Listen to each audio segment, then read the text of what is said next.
I quit being the perfect wife for 1 month. My husband couldn't survive a week. My name is Claire Morgan, and this is the story of the month I stopped trying to be the perfect wife and discovered my husband had never actually loved the woman. He only loved the life I made for him. For 34 years, my life ran like clockwork. Every morning at 5:30, I woke before the sun. While the coffee brewed, I folded yesterday's laundry. While breakfast cooked, I packed my husband's lunch. Before he stepped out the front door, his shirt was pressed, his shoes were polished, his keys were always on the little wooden tray by the entrance, and his favorite travel mug was waiting beside them. People often told me I was lucky. "Mark is such a hard-working husband. You have such a beautiful marriage. I wish my husband loved me the way yours does." I always smiled. What they didn't see was that our marriage looked beautiful because I was constantly holding it together with invisible work. If a bill was paid on time, it was because I remembered. If the pantry was full, it was because I noticed what was running out. If birthdays were celebrated, gifts were wrapped, doctor's appointments were scheduled, vacations were planned, towels were washed, beds were made, groceries appeared, and holidays somehow happened. It was because I made them happen. Mark never had to think about life. He simply lived it, and somewhere over the years, he stopped seeing me as his wife. I became his system, his assistant, his cook, his cleaner, his personal calendar, his problem solver.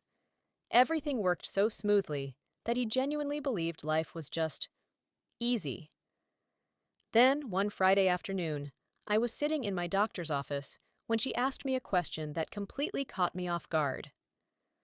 "When was the last time you did something just for yourself?" I laughed. Not because it was funny, because I honestly couldn't answer. She smiled kindly. "Claire, I'm not asking when you had a free afternoon. I'm asking when you felt like you mattered." The room became unbearably quiet. I drove home thinking about those words. When I walked through the front door, Mark was sitting on the couch watching television. Without looking away from the screen, he called out, "You're late!" Not. "How did the appointment go?" Not. "Is everything okay?" Just. "You're late." I stood there holding the folder containing my blood test results. He didn't even know I'd had a doctor's appointment. He hadn't forgotten. He had never remembered in the first place. That night, while cleaning the kitchen after everyone had gone to bed, I caught my reflection in the dark window above the sink. There was nothing dramatic about what I saw, just a tired woman in her late 50s, gray beginning to show in her hair, dry hands from years of dish soap, a back that hurt every evening, eyes that looked older than they should. And then a thought quietly entered my mind. What would happen if I stopped? Not forever, just for 1 month. No perfectly folded laundry, no fresh coffee waiting every morning, no reminders, no magically stocked refrigerator, no solving everyone's problems before they even knew they had one. I wouldn't stop loving my family. I would simply stop carrying them. I took a calendar from the kitchen drawer, circled the first day of the next month, and wrote 3 words across the top in black ink. "Choose yourself, Claire." I had no idea. Those 4 weeks would completely change my marriage, or that my husband wouldn't even make it to day 7 before everything started falling apart.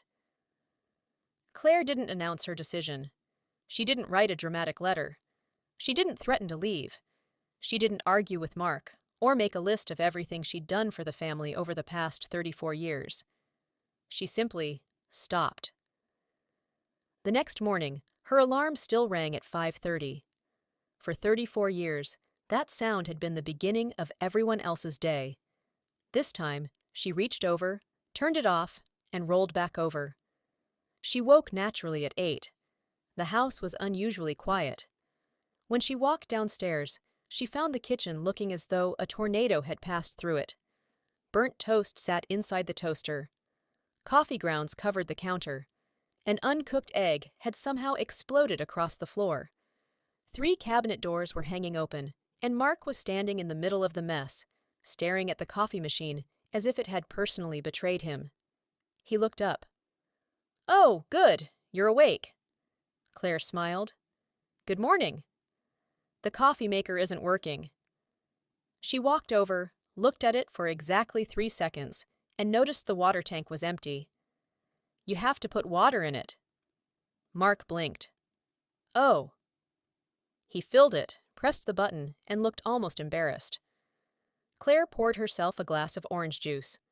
Not coffee, not breakfast, just juice. Then she walked onto the back porch with a novel she'd bought almost 2 years earlier and never had time to read. She could hear Mark opening and closing cupboards behind her. "Claire?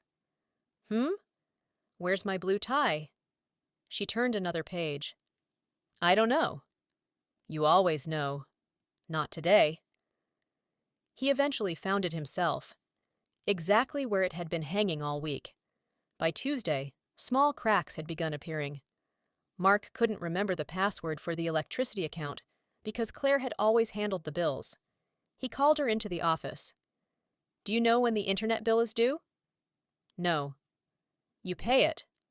"I used to." He frowned. "So, who's paying it now?" Claire looked up from the crossword puzzle she'd been enjoying. "The person who uses the internet." He stared at her. "That doesn't answer my question." "It actually answers it perfectly." Wednesday brought a new problem. Mark opened the refrigerator, expecting ingredients for dinner. Instead, he found milk, vegetables, yogurt, fruit, and not much else. "Claire." She looked up from watering the flowers. "What are we having tonight?" "I don't know." "You didn't go grocery shopping?" "No." "Why not?" "I wasn't hungry."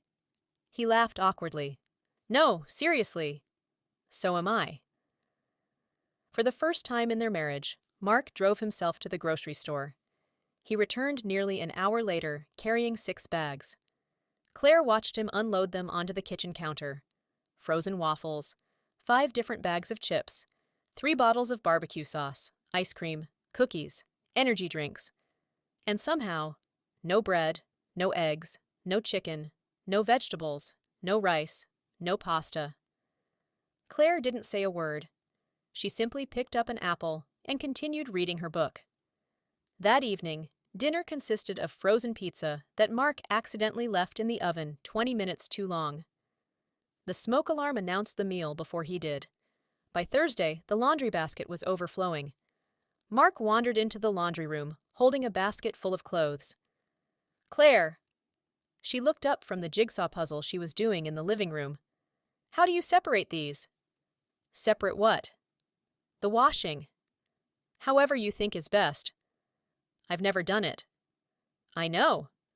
"I could ruin everything." Claire smiled gently. "I've ruined plenty of sweaters over the years." "You never told me." "You never asked." Those words lingered in the room long after she walked away. For the first time in 34 years, Mark began to notice just how many things had quietly happened every single day without him ever seeing them. And for the first time, he started asking himself a question he had never needed to ask before. How had Claire carried all of this by herself? By Friday, something had changed. Not in the house, in Mark. For the first time in 34 years, he walked through the front door carrying grocery bags instead of expecting them to already be in the pantry. He looked exhausted. His shirt was wrinkled, his tie was crooked, and there was a small stain on his sleeve that Claire knew he hadn't even noticed. He dropped the bags onto the kitchen counter with a sigh. What a week! Claire looked up from the pottery class brochure she'd been reading. What happened? I had meetings all day. Then I had to stop for groceries. Then the bank called because I forgot to pay the credit card bill, and now I still have to figure out dinner. Claire simply nodded. That sounds stressful. Mark waited for her to stand up. She didn't. Instead, she turned another page. After a long silence, he finally asked, almost hopefully, So, what should I cook? Claire smiled kindly. I don't know. You always know. That's because I always had to. He stood there for a moment before quietly searching online for an easy pasta recipe. An hour later, the pasta was overcooked. The sauce was too salty, and somehow he'd managed to use nearly every pot in the kitchen. Claire ate every bite without complaining. For 34 years, Mark had never once thanked her for dinner. That evening, he quietly said, "I'm sorry it's not very good." Claire looked at him and smiled. "It's perfectly fine." Then she added softly, "Funny how much effort goes into a meal, isn't it?" Mark lowered his eyes. He finally understood what she meant. Saturday arrived. For decades, Saturdays had been Claire's busiest day. Cleaning, vacuuming, changing bedsheets, scrubbing bathrooms, dusting furniture, mowing around the flower beds, preparing meals for the week. By Saturday night, she was usually too tired to enjoy the weekend she'd spent creating for everyone else. This Saturday, she left the house at 9 in the morning, carrying nothing but a handbag. Mark looked confused. "Where are you going?" "I signed up for that pottery class downtown." "You've never done pottery." "I've never had time." "When will you be back?" Claire smiled. "I'm not sure." And she wasn't. After pottery, she wandered through a local bookstore. She bought herself a novel without feeling guilty. She had lunch at a little cafe by herself. She sat by the window with a bowl of soup and watched people pass by, realizing she couldn't remember the last meal she'd eaten, without worrying whether everyone else had enough. For the first time in years, she wasn't rushing home. Meanwhile, back at the house, Mark stared at the overflowing laundry basket. The vacuum cleaner leaned against the wall, exactly where Claire had left it. The bathroom mirror was covered with toothpaste spots. The dishwasher beeped impatiently. The dog barked because no one had taken him for a walk. His phone rang. It was Ryan. "Dad, where's Mom?" "Out." "Doing what?" "Living." Ryan laughed. "No, seriously." Mark looked around the messy house. For the first time, he answered honestly, "I don't think I ever asked." The word surprised even him. That afternoon, he opened a hallway closet looking for clean towels. There weren't any. He sighed, picked up the laundry basket, and headed toward the washing machine. Halfway there, he stopped. He looked at the overflowing basket, then around the untidy house, then at the calendar hanging on the kitchen wall. 34 years, 34 birthdays, 34 Christmases, thousands of breakfasts, thousands of dinners, tens of thousands of loads of laundry. He tried to imagine doing all of that, every single day, without anyone noticing. His chest tightened. For the first time since Claire stopped trying to be the perfect wife, Mark didn't feel inconvenienced.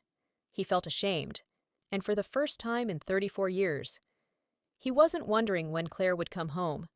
He was wondering whether she still wanted to. Claire came home just after sunset. The house was quiet. Not because everything had been magically cleaned. It wasn't. There were still dishes drying on the rack. The living room still needed vacuuming. A basket of unfolded laundry sat near the stairs. But something felt different. Mark was sitting alone at the dining table. He wasn't watching television. He wasn't scrolling through his phone. He was simply waiting. When she walked in, he stood up. "How was your day?" Claire almost didn't know how to answer. No one had asked her that in years. "It was nice." "What did you do?" She smiled. "I made a bowl." "A bowl?" "At pottery class." He laughed softly. "I'd like to see it." She placed the small ceramic bowl on the table. It wasn't perfectly round. One side leaned slightly inward, and the glaze had a tiny crack near the rim. "It's beautiful," Mark said. Claire laughed. "No, it isn't." "It is." She looked at him carefully. He wasn't pretending. For the first time in a long time, he was paying attention.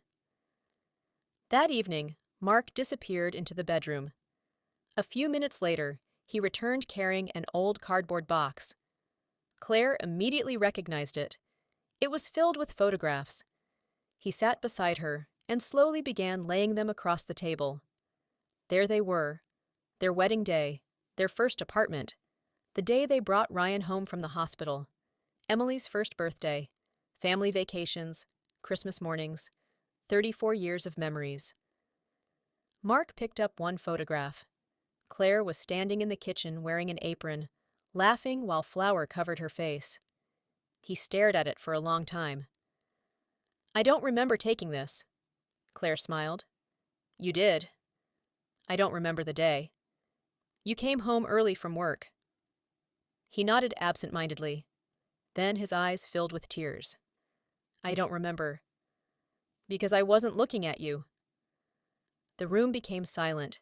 He slowly turned another photograph over, another one, and another. Every single picture looked the same. The children were smiling. He was smiling.